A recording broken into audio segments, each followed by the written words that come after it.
glass roof where the pink geraniums and white daisies make a light that you can see from the end of the street, you will find between the box office and the pit entrance a door, and beside it the legend Falstaff Chambers. When the theatre is closed, as it quite often is, the ragged children of Soho play about the entrance, and on the lower steps of that staircase elderly little girls sit nursing heavy babies and scolding their little brothers, and the door of the Falstaff Chambers serves them as shelter, ambush, and hiding place.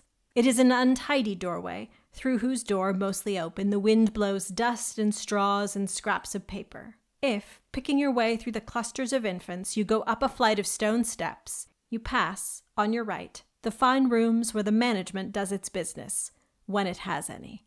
Still ascending, you pass another plate on the door of Mr. Ben Burt, where to his name are added the significant words, "Correspondence only." On the floor above you find a brown door on which is whitely painted the word "Monolith," and below it, "William Batts, editor." If you knock at the door and ask for a copy of the Monolith, Mr. Batts, if he be at home, will tell you that the paper has ceased to appear. If you are annoyed at this, you ask him why he has not taken the name off the door, and he will smile and say he is sorry you should have been disappointed. But he will not tell you the truth, which is that he is too lazy to send a postcard to Mr. Mustow of Great Ormond Street asking him to come and paint out the name of that unfortunate journal. Nor will he tell you, as indeed, why should he, that even Mr. Mustow's moderate charges are charges which are beyond his means. As your boots echo down the uncarpeted stair, Mr. William Batts will close the door and return to his books.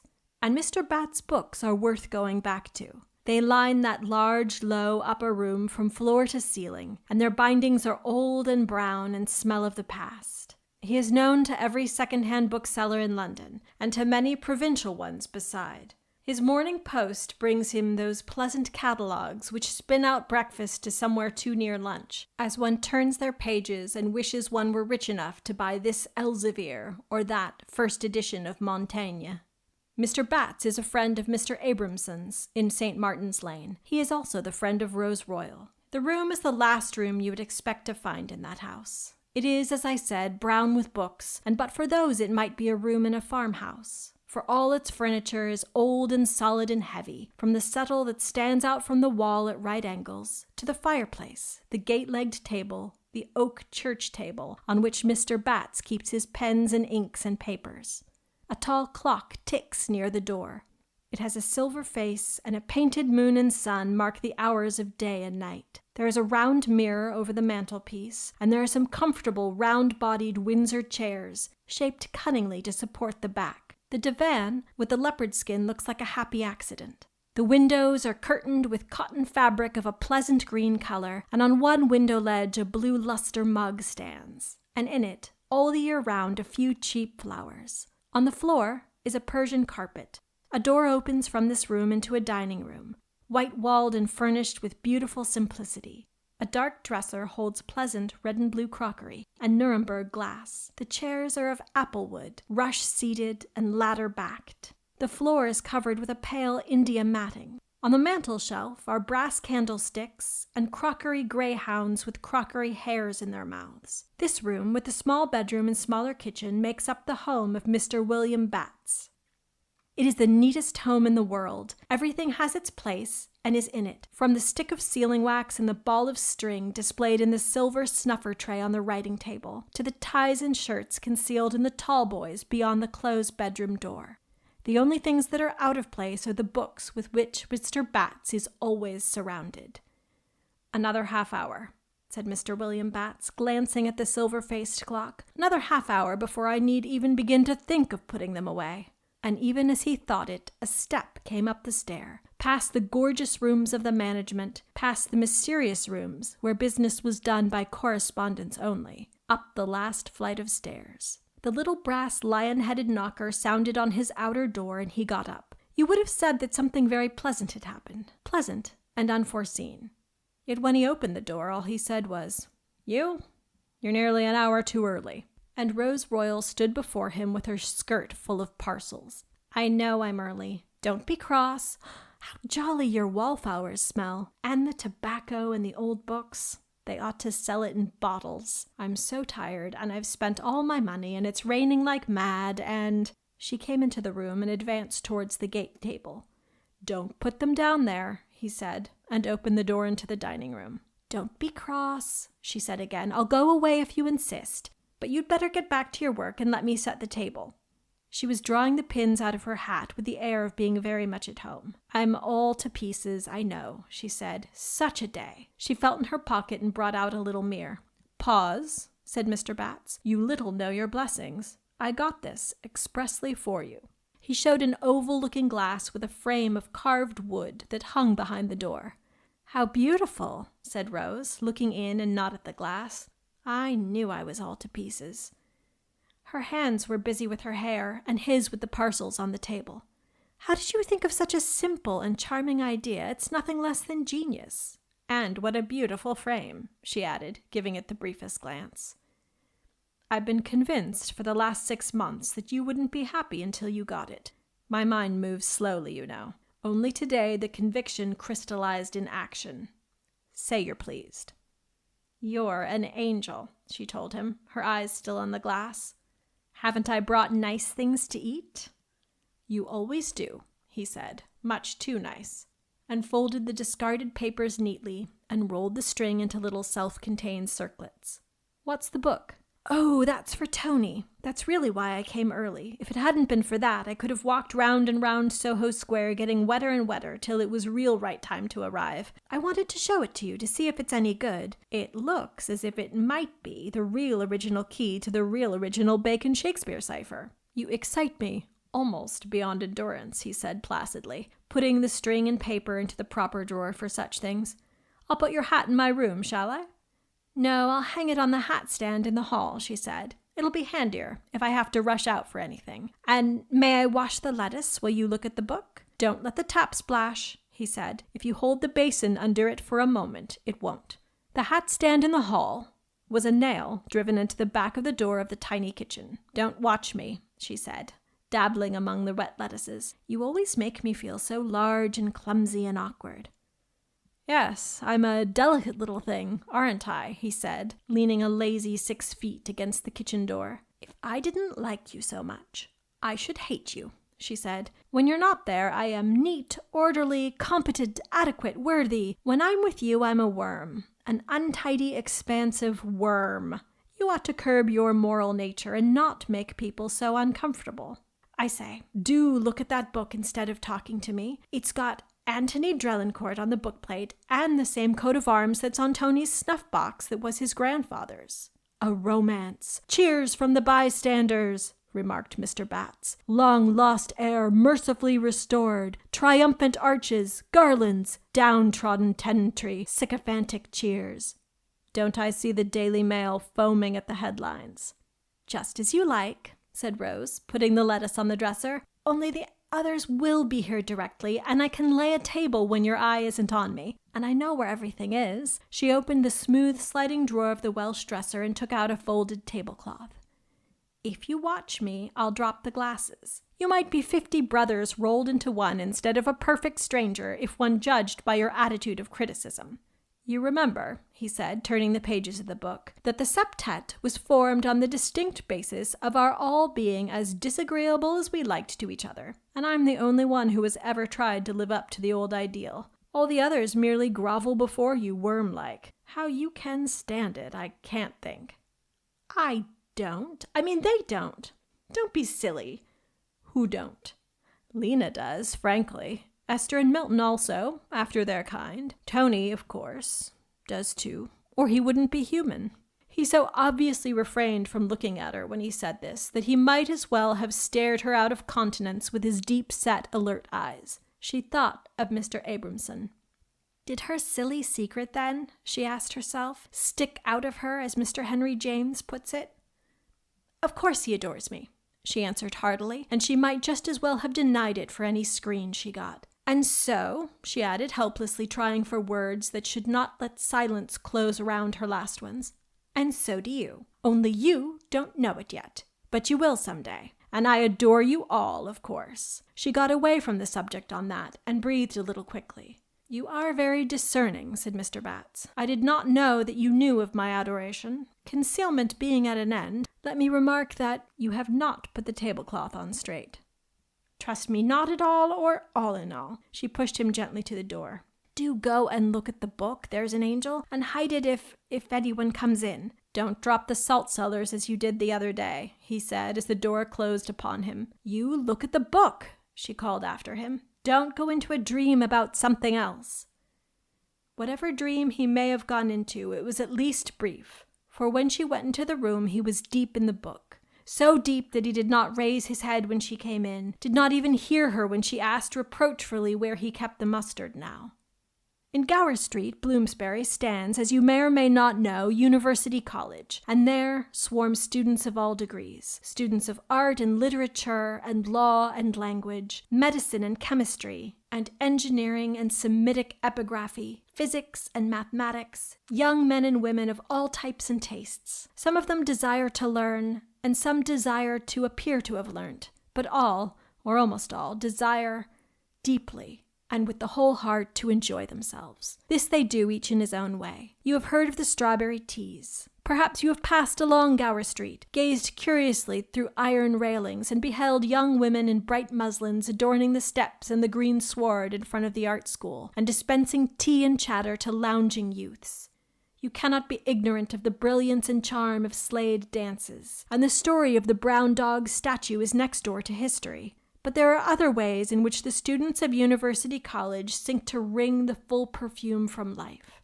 There used to be clubs. One, I remember, met in 2 horrid little rooms over a railway collecting office near Euston, and gave musical teas. There were never enough cups, and the things to eat were like Lockhart's things, but I believe the members thought they were living their own lives. Always an invigorating conviction. And there was another club where they had bentwood chairs and smoking was forbidden.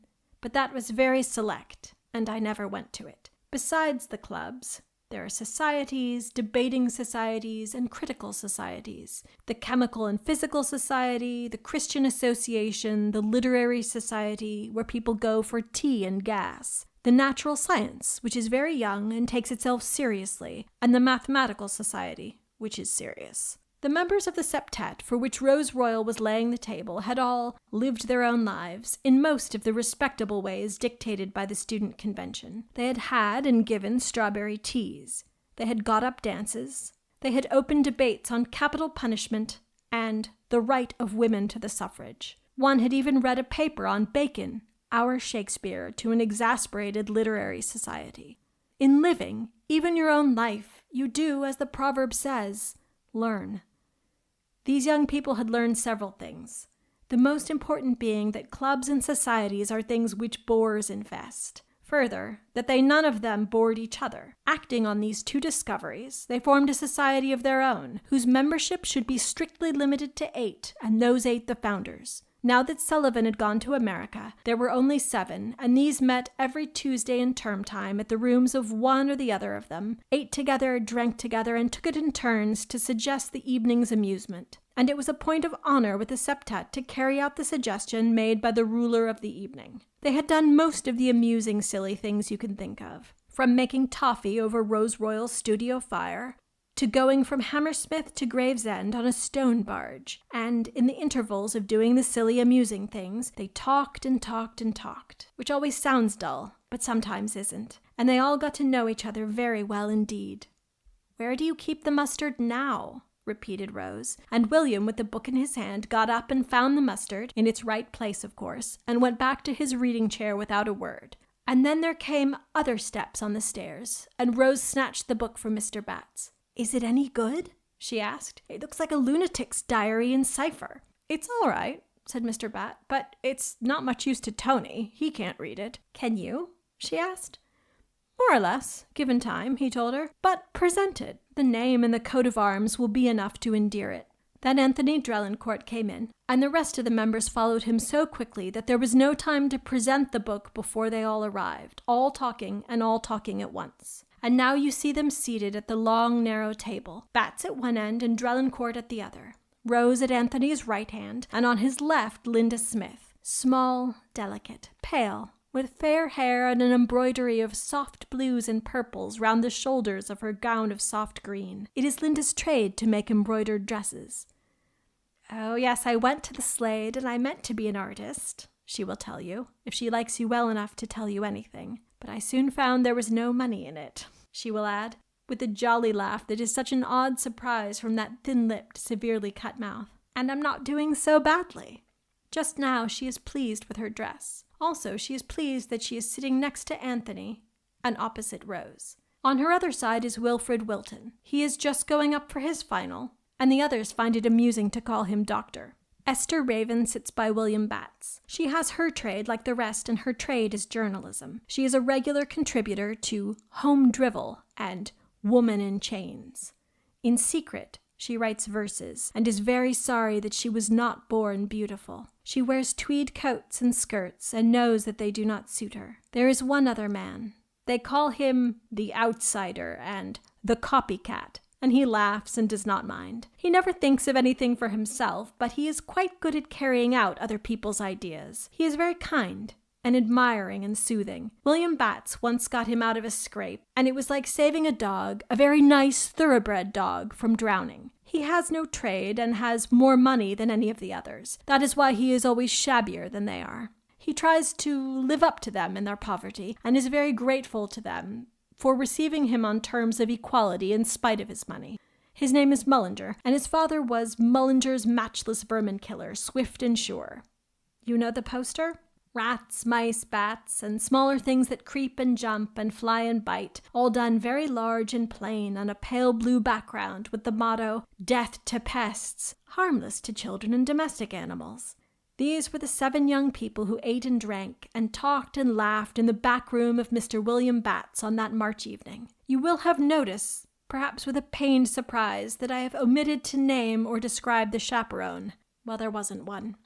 Among young people who work, or are training to work for their living, the idea has somehow ceased to obtain that when 7 young people spend an evening together, the fires of youth blaze up so fiercely that only a wet blanket can avert the regrettable.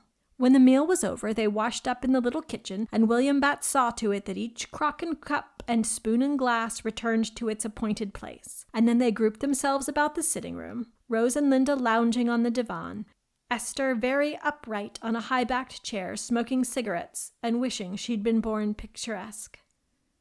In the middle of the half-circle round the fire sat Drelincourt, who is, I suppose, the hero of this romance. At any rate, it was to him that most of the happenings came. Women said he was interesting. This meant that he was pale and thin and dark, and had grey eyes that did not always see what they seemed to be looking at. His hands were long and thin, and his face was clean-shaven, with a little hollow in the cheek. He rapped on the arm of his Windsor chair. "The business of the evening will now begin," he said. "Miss Raven has kindly consented to address the meeting." "Don't be silly," said Miss Raven. "I know it is my turn to say what we shall do tonight, but the fire's so ripping. My landlady's callous. No fires after March. She has the chimneys swept on the 1st. Couldn't we just sit here and jaw?" "Forbidden by the rules," said more than one voice.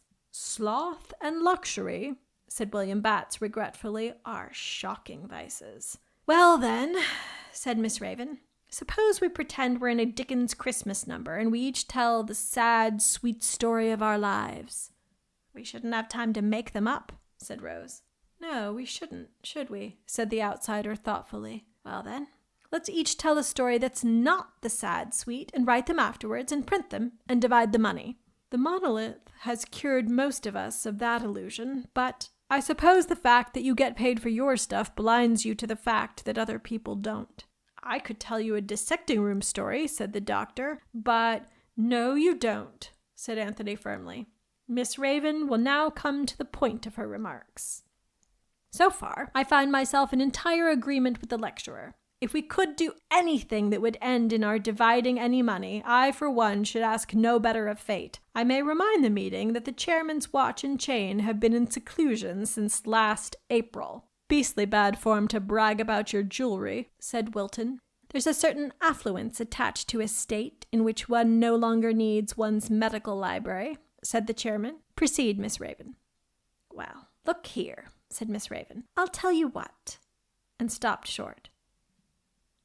"No hurry," said the chairman, settling his back against the Windsor chair. "All right, I'll think of something in a minute. Look here, let's all answer advertisements. Homework. How to make £50 a week in your spare time without hindrance to present employment." "I've done that," said Linda. "It turned out to be sewing jet beads onto net to dress fat Jewesses in. You might earn 5 shillings a week if you really stuck at it." "Chair," said Drelincourt, "is this really your decision, Miss Raven? Is this the way in which you decree that 7 sane persons shall spend an evening which, once wasted, can never be recalled?" "I can't think of anything else," she said. "Do stop rotting, Tony. If you can think of anything else, say so. If not—" "As chairman of the evening," said he, "I am expressly debarred from thinking. Rather will I call upon Mr. William Batts to produce 7 pens, 7 inks, and 7 sheets of note paper, 7 envelopes, and 7 copies of the Daily What's-Its-Name." "You'll have to send out for those," said Mr. Bat. "I'll go," said Mullinger, getting up at once. "It's all right," Miss Raven assured him. "I bought 7 evening papers, all different." "And suppose we'd all agreed to sit and jaw as you suggested?" Linda asked. "That would have been cheap at 3 halfpenny, don't you think?" And now, with rustlings and white wavings, the company vanished behind newspapers. "Of course," said Miss Raven warningly, "we aren't to tell each other what advertisement we answer." "And suppose we all answer the same one?" "The more the merrier." "This," said Rose over the top of her paper, "is the dullest game I ever played." "Oh, no," Linda protested. "Dull? How can you?" "By the way," Mr. Batts asked carelessly, "may we answer any advertisement or only the ones about spare time?" "Oh, any," answered Miss Raven, absorbed in her paper. "Righto," said Mr. Batts. "I shall answer an agony one." But no one paid any attention, and presently pens scratched and wandering eyes, vaguely seeking the right word, met and fixed other eyes in that blank mutual glare which attains perfection only across a writing table. And when all the letters were written, Miss Raven collected all the newspapers and put them away neat. "Girl after my own heart," said Mr. William Batts. "I only do it to avoid fuss," said Miss Raven. "Not because I'm really tidy." "It shall go no further," said Batts. "Now all the letters are done, we can jaw," said Linda luxuriously. "Anthony shall play to us." She reached down the old viol de gamba which hung on the wall as it had once hung on the wall of a great lady's anteroom in the days when James I was king, for the entertainment of guests waiting for an audience. "Why, where is he?" "He wrote his letter and stamped it and took it and went 10 minutes ago," said Mr. Batts. "Only you were all so busy you never noticed him." Miss Royal opened her lips and shut them again without speaking, and Mr. Batts said, also without speaking, "Yes, I know you saw him go." "He whispered a parting word in my ear," Mr. Batts said, "2 in fact. Blazing headache was what he said." "I'm afraid the advertisement game bored him," said Miss Raven, "but I really couldn't think of anything else." "He's been looking ill for a long time," said Linda Smith. "He ought to see a doctor." "He's seen me," said Wilton, "and I've seen him. What he wants is what we all want." "What's that?" "A settled income," said the doctor. "Yes, isn't it a shame?" Miss Raven said. "Here's a man, really a genius in his own line, they say, hung up every half-minute for want of money. Money for chemicals and instruments and things. It's enough to give anyone a headache."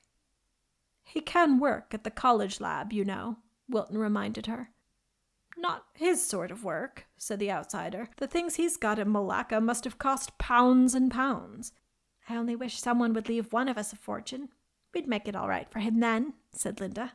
"You know very well he wouldn't let you," said Rose. "No, indeed," said Mullinger in a heartfelt tone, so that everyone looked kindly at him. "One never knows whether he means what he says," said Linda thoughtfully. "He told me the other day that if he couldn't soon pull off some experiment or other, you know, the one he's always just going to pull off and then doesn't, if he couldn't pull that off, he should join an Arctic expedition and become a naturalized Eskimo." "Of course he didn't mean it," said Miss Royal, a little sharply.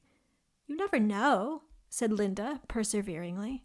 "Well, don't let his absence cast a blight," said Batts. "Esther, have some more cigarettes. Take a lot. Take 2 and let's enjoy ourselves. Wilton, just buttle a little, will you? There's some claret left on the dresser, and I'll get out the cherry brandy. Let us drink Mr. Anthony Drelincourt's health again. Begone, dull care. Yes, let's, said everyone. But all the same, everyone had left before 11, and in rather low spirits. Some evenings are like that, you know. All flat, somehow, said Linda, at the corner of the Tottenham Court Road where you wait for omnibuses. Oh, do you think so? Rose roused herself to say gaily, Why, I've enjoyed myself most awfully. Good night, dear. Still smiling, she sprang to the step of her moving omnibus and found a seat. A grizzled South Sea missionary opposite her thought he had never seen so gay and beautiful a face. He turned his eyes away because one must not stare at white people, anyhow. The next time he ventured to look at her, he knew with a sudden shock that he had never seen a face so beautiful and so sad. Mr. William Batts, left alone, was rereading the inscription on a slip of paper, which Anthony Drelincourt had silently laid before him at the moment of whispering in his ear that lie about the headache. Come straight on to me as soon as the others go, it said. Something very odd has happened. I want to tell you. Don't let anything stop your coming.